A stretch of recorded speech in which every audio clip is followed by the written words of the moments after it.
حملوں کے اندر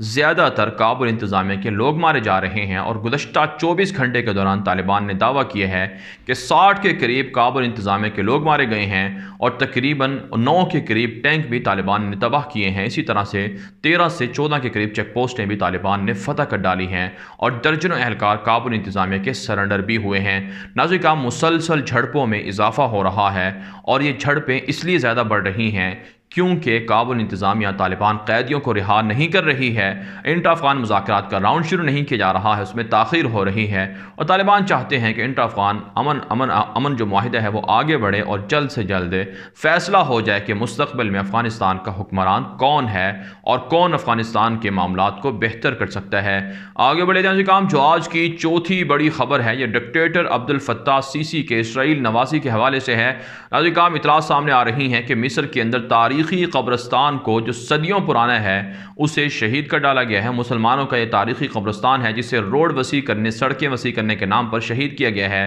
اس پر social media پر شدید رد عمل دکھایا جا رہا ہے کہ ڈکٹیٹر عبد الفتاح سیسی لاکھوں ڈالر خرچ کر کے جو اسرائیل کے یہودیوں کے قدیم اثارات ہیں ان کی ترمیم کر رہے ہیں، تزئین کر رہے ہیں، مرمت کر رہے ہیں، جبکہ مسلمانوں کی تاریخی چیزوں کو مٹا رہے ہیں۔ یہ ان کی یہودیت نوازی ہے، اور خود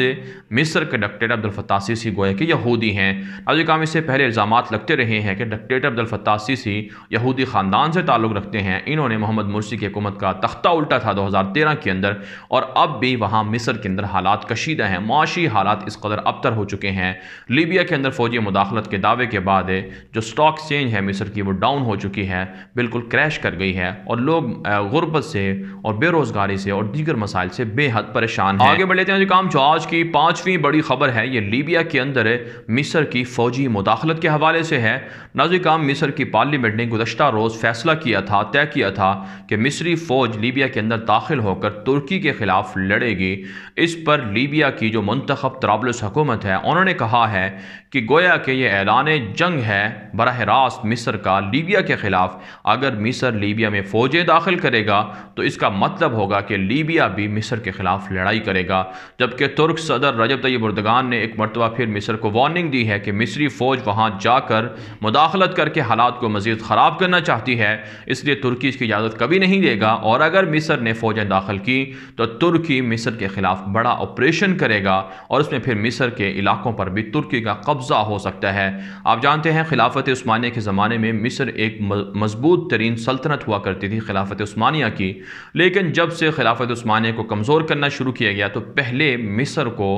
مصر میں حالات خراب کر کے مصر کو خلافت عثمانیہ سے توڑا گیا تھا، اور اب ناظرین کرام عرب متحد ہیں کہ مصر کی سربراہی میں ایک مرتبہ پھر ترکوں کے خلاف جنگ بھڑکائی جائے تاکہ لیبیا سے اور دیگر عرب ملکوں سے جو ترک فوجیں ہیں ان کو نکالا جائے۔ دوسری جانب اطلاعات سامنے آ رہی ہیں کہ اقوام متحدہ کے جو جنرل سیکرٹری ہیں انہوں نے بھی مصر کو وارننگ دی ہے کہ فوجی مداخلت سے حالات مزید خراب اور کشیدہ ہوں گے، جبکہ جرمن چانسلر انجیلا مرکل کی طیب اردگان سے ملاقات ہوئی ہے، لیبیا کے معاملے پر گفتگو کی گئی ہے، اور انجیلا مرکل نے کہا ہے کہ یورپی یونین وہ ترکی کے ساتھ کھڑے ہوئے ہیں، لیبیا کے اندر حالات کو بہتر کرنا چاہتے ہیں۔ آگے بڑھ لیتے ہیں کام جو آج کی چھٹی بڑی خبر ہے، یہ مقبوضہ کشمیر سے ہے۔ ناظرین کرام، مقبوضہ کشمیر کے اندر بھارت کی ہندو دہشت گرد مودی حکومت مسلمانوں کی شناخت مٹانے کے لیے، نوجوان نسل کو خراب کرنے کے لیے، ان کی تاریخ، تہذیب اور ثقافت سے دور کرنے کے لیے نئے نئے ہتھ کنڈے اور سازشیں کر رہی ہے۔ ایک تازہ ترین اطلاعات موصول ہو رہی ہیں مقبوضہ کشمیر سے کہ وہاں FA کے جو نصاب ہے اس میں تبدیلیاں کی جا رہی ہیں،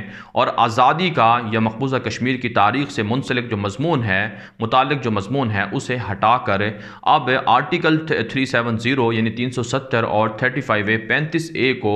شامل کیا جا رہا ہے تاکہ مودی کے جو غلط اقدامات ہیں ان کو ڈیفینڈ کیا جائے، اور نوجوان نسل کو غلط تاریخ پڑھا کر انہیں ان کی اپنی شناخت سے مجروح کر دیا جائے۔ اس سے پہلے اطلاعات سامنے آتی رہی ہیں کہ مقبوضہ کشمیر کے اندر اردو زبان کو سرکاری درجے سے ہٹا کر ہندی زبان کو سرکاری درجہ دیا جا رہا ہے، جس پر مسلمان سراپا احتجاج ہیں۔ ناظرین کرام، پچھلے 12 ماہ سے مقبوضہ کشمیر کے اندر مظالم جاری ہیں، مسلمانوں کی شناخت مٹانے کے لیے، اقلیت میں تبدیل کرنے کے لیے نہ صرف ڈومیسائل جاری کیے جا رہے ہیں بلکہ لاکھوں ہندو دہشت گردوں کو کشمیر پہنچا کر مسلمانوں کی نسل کشی کی بھی پلاننگ کی جا رہی ہے۔ اس لیے مقبوضہ کشمیر کے لوگوں کو مسلح ہونا ہوگا، اپنی جنگ خود لڑنا ہوگی، طالبان سے سبق سیکھنا ہوگا اور غزوہ ہند اور فیصلہ کن مارکہ فریڈم فائٹرز اور مجاہدین کو شروع کرنا ہوگا تاکہ ہندو دہشت گرد مودی کی حکومت کے اقدامات کو روکا جا سکے۔ آگے بڑھتے ہیں ناظرین، جو آج کی 7ویں بڑی خبر ہے یہ امریکہ اور چین کے تعلقات کے حوالے سے ہے۔ ناظرین، امریکہ کی جانب سے غور نسل کے مسلمانوں پر مظالم کی وجہ سے 11 کے قریب مزید چینی کمپنیوں پر پابندیاں عائد کر دی ہیں۔ یہ 11 کمپنیاں وہ ہیں جو امریکہ کی مشہور کمپنیاں ایپل، مائکروسافٹ اور دیگر بڑی بڑی کمپنیوں سے تعلقات رکھتی تھیں۔ امریکہ نے کہا ہے کہ چونکہ سنکیانگ کے غور نسل کے مسلمانوں پر چائنا تشدد کر رہا ہے، ظلم کر رہا ہے، حراستی کیمپوں میں رکھا ہوا ہے، زبردستی جبری ان سے مشقتیں لی جا رہی ہیں، یہاں تک کہ ان سے جو طبی آلات ہیں وہ بھی بنوائے جا رہے ہیں، اس لیے امریکہ یہ پابندیاں عائد کر رہا ہے، جبکہ چائنا اس طرح کے الزامات کو بارہا مسترد کر چکا ہے اور یہاں تک کہ مائک پومپیو امریکی سیکرٹری خارجہ کو دورہ سنکیانگ کا بھی دعوت دی گئی ہے تاکہ وہ حالات کا جائزہ لے سکیں۔ لیکن ناظرین، عالمی سطح پر امریکہ چین کے خلاف ایک بڑے اتحاد کے لیے کوشاں ہے اور امریکہ نے براہ راست چین کو اپنا دشمن قرار دے رکھا ہے۔ اس طرح چین اور امریکہ کے درمیان پابندیوں کا، تجارتی پابندیوں کا، ایک دوسرے کی سیاسی شخصیات پر پابندیوں کا، کمپنیوں پر پابندیوں کا سلسلہ جاری ہے، جس سے دنیا کے امن کو مزید خطرات لاحق ہو رہے ہیں۔ آگے بڑھ لیتے ہیں جو آج کی 8ویں بڑی خبر ہے یہ برطانیہ کے اندر روسی مداخلت کے حوالے سے ہے۔ برطانیہ کے خفیہ اداروں نے ایک بڑی تہلکہ خیز تحقیقاتی رپورٹ جاری کی ہے جس میں کہا گیا ہے کہ برطانیہ کے مستقبل کے لیے روس سب سے بڑا خطرہ ہے اور موجودہ حالات میں برطانیہ کے اندر روسی مداخلت بڑھتی جا رہی ہے۔ برطانیہ کو توڑنا چاہتا ہے روس اور الیکشن 2019 کے اندر بھی روس نے مداخلت کی، بریگزٹ کے اندر مداخلت کی، یہاں تک کہ 1914 کے اندر اسکاٹ لینڈ کے حوالے سے جب ریفرینڈم ہو رہا تھا اس وقت بھی روس نے مداخلت کی تھی۔ اس لیے برطانیہ کے خفیہ اداروں نے کہا ہے کہ روس کے ساتھ تعلقات پر غور و فکر کیا جائے اور جتنے بڑے بڑے عہدیدار ہیں، کمپنیاں ہیں، ان کے روس کے ساتھ تعلقات کا جائزہ لیا جائے۔ ساتھ ساتھ ہے جو رشین میڈیا ہے، RT اور اسی طرح سے دیگر جو میڈیا نیٹ ورک ادارے ہیں وہ غلط معلومات پھیلا کر لوگوں کو، برطانوی لوگوں کو گمراہ کر رہے ہیں۔ اس لیے برطانیہ کو غور و فکر کرنا ہوگا کہ روس ان کے لیے خطرہ ہے۔ ناظرین، آپ جانتے ہیں ماضی کے اندر جب سوویت یونین تھا تو اس وقت روس جرمنی تک پہنچ چکا تھا، جرمنی پر قبضہ کر چکا تھا اور روس کا خواب تھا کہ پورا یورپ قبضہ کر کے وہ روس میں شامل کر لیا جائے، لیکن سوویت یونین ٹوٹ گیا اور اب ایک مرتبہ پھر سرخ ریچھ یعنی روس اپنے آپ کو دنیا پر قبضہ کرنے کے لیے کوشاں ہے۔ آگے بڑھتے ہیں جو آج کی 9ویں بڑی خبر ہے یہ امریکہ سے ہے۔ امریکی صدر ڈونلڈ ٹرمپ نے ایک مرتبہ پھر امریکیوں کو خبردار کیا ہے کہ آنے والے دنوں میں حالات مزید خراب سے خراب تر ہوں گے۔ کورونا وبا تیزی سے پھیل رہی ہے اور دنیا کے اندر سب سے زیادہ تباہی کورونا کی امریکہ کے اندر جاری ہے۔ امریکی صدر نے اس کا الزام چائنا پر لگا رکھا ہے اور کہا ہے کہ الیکشن میں بھی اس پر اثر انداز ہو سکتی ہے یہ وبا، اس لیے امریکیوں کو اس کے لیے تیار رہنا ہوگا۔ دوسری جانب امریکی صدر ڈونلڈ ٹرمپ کے الیکشن میں مد مقابل جو بائیڈن نے اعلان کیا ہے کہ وہ اپنے نائب کے طور پر سیاہ فام کسی خاتون کو، سینیٹر کو منتخب کر رہے ہیں تاکہ ٹرمپ کے خلاف ایک طرح سے مضبوط طریقے سے یہ جنگ لڑی جائے اور الیکشن جیتا جا سکے۔ ناظرین، آپ جانتے ہیں سیاہ فام امریکی شہری کی ہلاکت کے بعد ٹرمپ کے خلاف پرتشدد مظاہرے جاری ہیں اور ٹرمپ کی مقبولیت میں روز بروز کمی بھی واقع ہو رہی ہے۔ آگے بڑھتے ہیں جو آج کی 10ویں بڑی خبر ہے یہ جنوبی کوریا سے ہے۔ جنوبی کوریا نے اپنا پہلا دفاعی سیٹلائٹ خلا میں بھیج دیا ہے، کامیابی سے بھیج دیا ہے اور مشہور پرائیویٹ کمپنی کے ذریعے سے امریکہ سے یہ سیٹلائٹ چھوڑا گیا ہے اور دنیا کے ان 10 ممالک میں جنوبی کوریا شامل ہو گیا ہے جن کے پاس دفاعی سیٹلائٹ موجود ہے خلا کے اندر، اور جنوبی کوریا اور شمالی کوریا کے درمیان اختلافات تاحال کشیدہ ہیں۔ ایسے میں دونوں جانب سے، دونوں اطراف سے جو جنگی ہتھیار ہیں اور میزائل ہیں اور جدید قسم کی جو ٹیکنالوجی ہے ان میں اضافے کا سلسلہ بھی جاری ہے، جس سے دنیا کے امن کو بہت سے ماہرین کے مطابق خطرہ بھی لاحق ہے۔ بہرحال ناظرین، دنیا بھر سے آج کی 10 بڑی خبریں، ان خبروں کے حوالے سے آپ کی کیا رائے ہے؟ اپنی رائے کامنٹ کے ذریعے سے ضرور ہم تک پہنچائیں۔ آج کے لیے اتنا ہی، اجازت دیجیے، اللہ حافظ۔